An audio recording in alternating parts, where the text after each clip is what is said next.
Well, hey guys, what is up? What's going on out there today? Brent Abel here, webtennis.com. Another episode of 7 Around 7. 7 a.m. out here on the West Coast, the California desert, Southern California, Rancho Mirage, the Mission Hills Country Club. And looking forward to some doubles with the fellows this morning around 9 o'clock on the grass. Whoa. Got a little extracurricular stuff going on over there.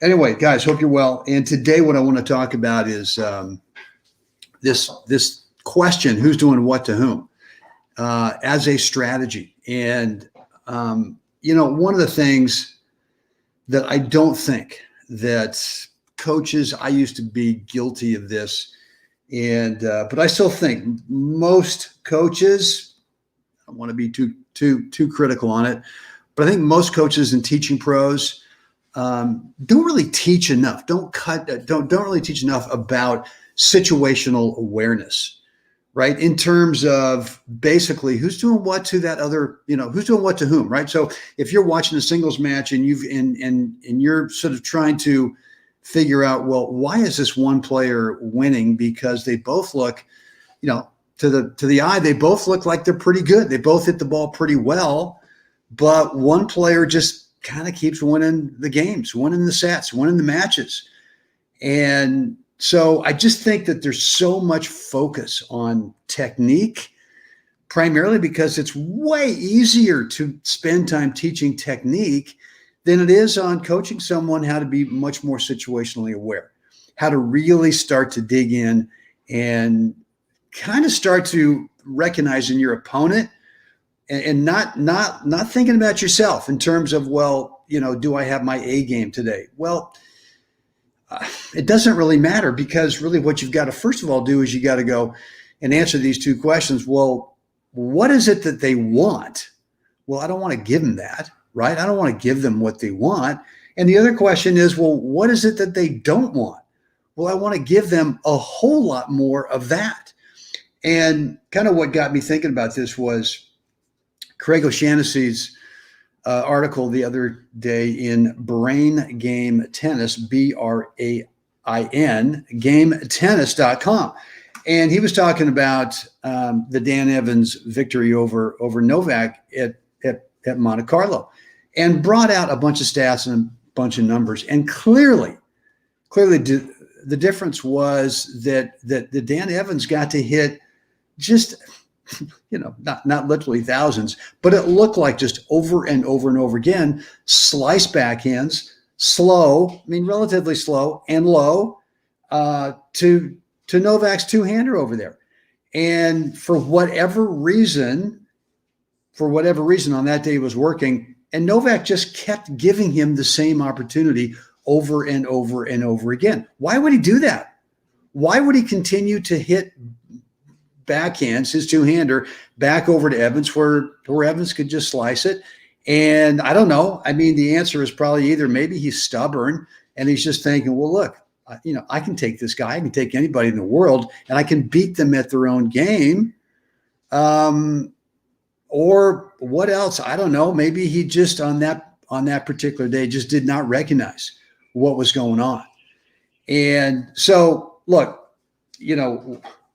I'm assuming that Novak is not situationally unaware. I'm assuming he knows what's going on out there. But I also got to believe that sometimes players get stubborn and they just decide to kind of go after it without thinking about, well, what does that player want? Well, what does that player not want? And look, I got to believe that if he plays more of these backhands up the line, at least over to Evans' forehand, which is, look, I mean, it's a good forehand, but is it as good as Novak's? I don't think so. So, look, what I want to get inside your head today is the next time you're on the court is, rather than thinking about the technique that you're either working on or thinking about that your strategy is based on you executing technique really well, is start probing. I mean, for me, the slice backhand is the best way for me to probe with an unknown opponent what it is they like and what it is they don't like. For you, it might be a rally ball forehand. I don't know. You know better than I do, and you got to figure that out on your own. I just know for me that I seem to be able to find out more, to discover more about someone I've never played against before, in terms of what they don't want me to give them. And maybe it's just the shot itself. Maybe they don't want me to slide a ball down low because they've either got an extreme forehand grip, maybe they're semi to full Western, maybe they got a two-hander over there, or maybe they just are so stubborn about the backhand with a one-hander that they're going to try to top everything I give them. So maybe it's more about that. Maybe it's just more about, look, what they don't want me to do is slide the ball anywhere in the court, right? Or maybe it's a pattern. Maybe it's some kind of a pattern in terms of, hey, let's not be the first one to create an angle. Let's not put that opponent into the corner first. I was telling Kevin Kearney yesterday. Kevin and I went out and hit a few balls in the grass yesterday afternoon. We were having a little chat, and we got talking about this. And one of the things that I mentioned was, I said, it's funny because my two biggest wins of the last couple of years have been against really big hitters.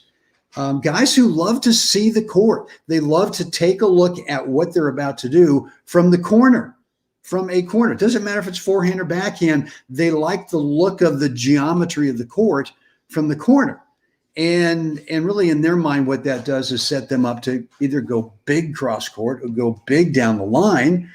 And so my strategy against both these guys was, well, let's not be the first one to create that angle. Let's go ahead and play, even if it's, is it possibly an approach shot? Well, okay, maybe it's possibly an approach shot, but why not play another standard? And for me, that's kind of a semi-roller up the middle or a slice backhand up the middle, and let that guy just sort of contribute to me being able to win some points, right? Either they get impatient, or maybe they create the first angle.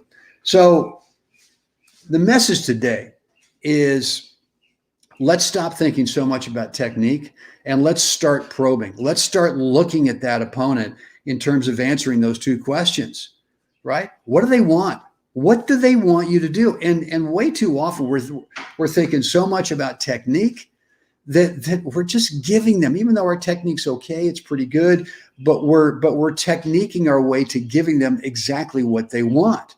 Well, look, I'd rather have, rather than having good technique to what they want, I'd rather have average technique to what they don't want. So be looking, right? Be looking, be probing, find one of your shots in your toolbox that you feel is kind of the prober, is the one that you feel super consistent with, something that you feel that you can play that, yeah, it's likely to come back. That's okay. Rather than thinking, well, I got to out technique this guy with a winner early in the point. Let's figure out who's doing what to whom. And I think what you're going to find is that the game becomes a whole lot more interesting, a whole lot more fun when you find ways to be able to allow your opponent to contribute to you winning points, to you winning games, to you winning sets, and to you winning matches, rather than you feeling this pressure. Man, today I've got to have that big time forehand, that big technique thing I've been working on, because if I'm not dinging some winners, I'm in trouble. So there you have it. Look, guys, want to hear what's going on with this topic down below in the comments area? Just go ahead and drop either a question or a comment or remark. Would love to read it and respond to you, whether you're on Facebook or YouTube. If you're on Facebook, you can always direct message me with what's on your mind. And certainly you can shoot me an email, brent@webtennis.com. I promise to get back to you. I don't know if you can hear my lovely wife over there. Every time I say, she goes, yeah. Either it's, I'm not so sure, or, oh, yeah. Like, sure. Anyway, all right, guys. I'm still waiting for my answer. All right. That's it for me today. Saturday morning. Looking forward to, as I said before, some doubles in the grass this morning.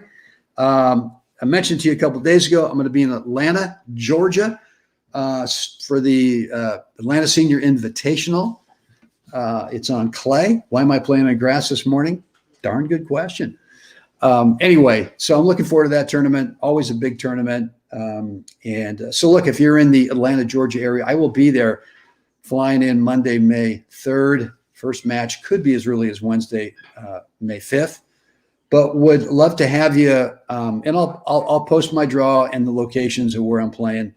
And if you're in the area, would love to have you come on over and just nothing else, just kind of introduce yourself, say hi, and we can hang out for a little bit. Again, that's Atlanta, Georgia, the ASI Atlanta Senior Invitational. It is May 5th through Sunday, the 9th of May. All right, guys, that's it for me. As always, it's time for you to get out there today. Help someone else have a spectacular day. Guys, I'll see you again next time.